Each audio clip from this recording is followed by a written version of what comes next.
গত জুমায় আমি বলেছিলাম মূর্খ কাকে বলে, মনে আছে আপনাদের? যারা লেখাপড়া জানে না তাদেরকে মূর্খ বলা যাবে না।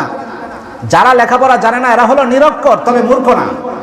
মূর্খ হলো তারা যারা জ্ঞান বুদ্ধি থাকার পরেও ইসলামকে বুঝে না, কোরআন পড়তে চায় না, আজান শোনার পরেও যারা মসজিদে আসে না, ইসলামকে দেখেও যারা না দেখার ভান করে, এরা শিক্ষিত হওয়ার পরেও আল্লাহর কাছে মূর্খ।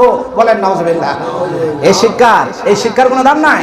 এই জন্য ডক্টর মোহাম্মদ শহীদুল্লাহ নামে একজন বাংলাদেশের প্রখ্যাত একজন বাংলায় তিনি ডক্টরেট, বাংলা সাহিত্যের উপরে বিশাল বড় এক পণ্ডিত, ওনার নাম হলো ডক্টর মোহাম্মদ শহীদুল্লাহ। যারা স্কুলে লেখাপড়া করছেন ওনার নাম পড়েছেন বা ওনার গল্প আছে, সাহিত্য আছে। বাংলা সাহিত্যের উপর ডক্টর মোহাম্মদ শহীদুল্লাহ বিশাল অবদান, কাজী নজরুলের মতো বিশাল বড় উঁচু মাপের একজন স্কলার।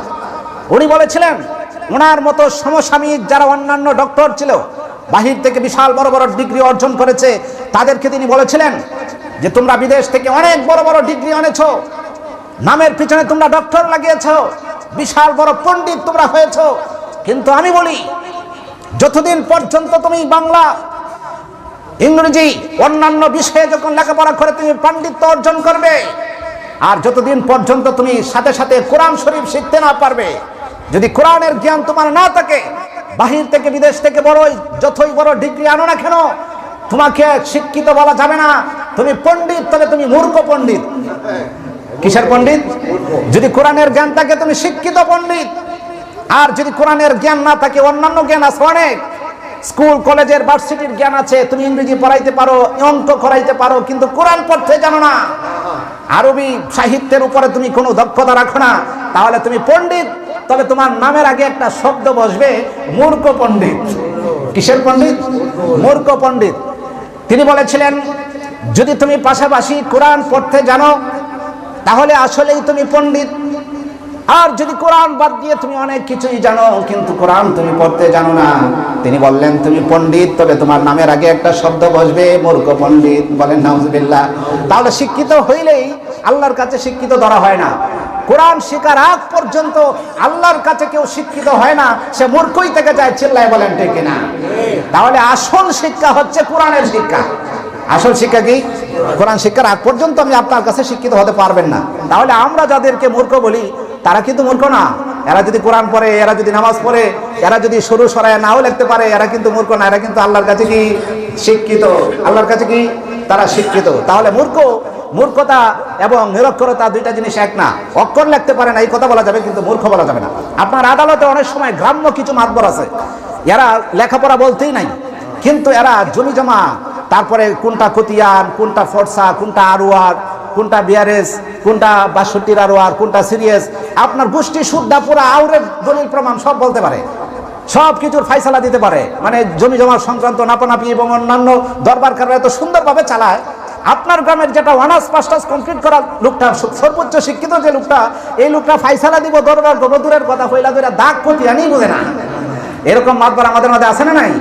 আছে। তাহলে লোকটাকে কি আপনি মূর্খ বলতে পারবেন?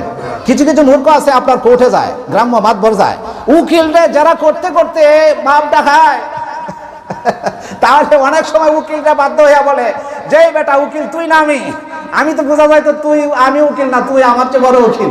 এইরকম উকিলরা পর্যন্ত যারা করে আটকে এলায়, তাহলে এই মূর্খ বেড়ারে কি আপনি কইতে পারবেন যে লোকটা মূর্খ না? তাহলে একটা পদ্ধতি আছে, কারণ তাফসির করতে গিয়ে আমি এই ব্যাখ্যাটা বলি, সময়ের অভাবে বলা যাবে না।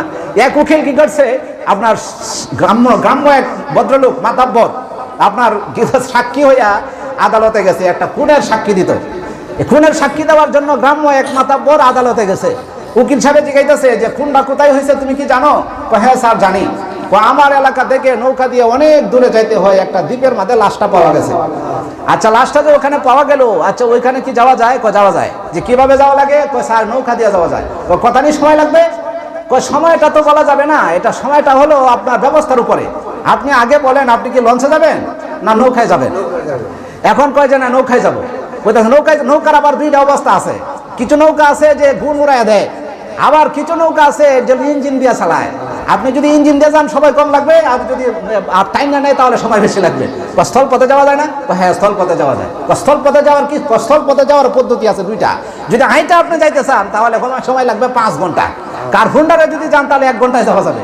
কোনটা এইভাবে যে কথাটা বলে প্রত্যেকটা কথার ভিতরে সে একটা যুক্তি উপস্থাপন করে, কিন্তু দেখা যায় যে এমন পেজ দিতেছে উকিল, তো দেখা যায় যে তার পেজের কাছে বাপ ডাকতেছে, শেষ পর্যন্ত বলতেছে ওই বেটা উকিল কি তুই, আমি না তুই, তুই তো দেখা যায় আমার চাইতে বড় উকিল। এই সমস্ত মানুষ দেখা যায় যে এমন কিছু জ্ঞান রাখে, লেখাপড়া নাই কিন্তু এমন কিছু জ্ঞান রাখে, শিক্ষিত মানুষ পর্যন্ত ওর কাছে পরাজিত হয়ে যায় তার জ্ঞানের কাছে। তাহলে এই লোকটাকে মূর্খ বলা যাবে? তাহলে এই লোকটা মূর্খ না, জ্ঞান আছে কিন্তু তার লেখাপড়ার দক্ষতা নাই, এই জন্য নিরক্ষর বলা যাবে কিন্তু মূর্খ বলা যাবে না। মূর্খ হলো কারা? অনেক শিক্ষিত, বিশাল বড় শিক্ষিত কিন্তু নাস্তিক, ইসলামের বিরুদ্ধে বলে, কোরআনের বিরুদ্ধে বলে, আলেমদের বিরুদ্ধে বলে, এ শিক্ষিত হওয়ার পরেও মূর্খ বলে। নাউজুবিল্লাহ। কথা বুঝাইছে? ঠিক সেই জন্য তাহলে আমরা বললাম যে জ্ঞান অর্জন করার মাধ্যম তিনটি, এর ভিতরে একটা হলো পঞ্চেন্দ্রিয় দ্বারা, আরেকটা হলো আকল, বিবেক দিয়া।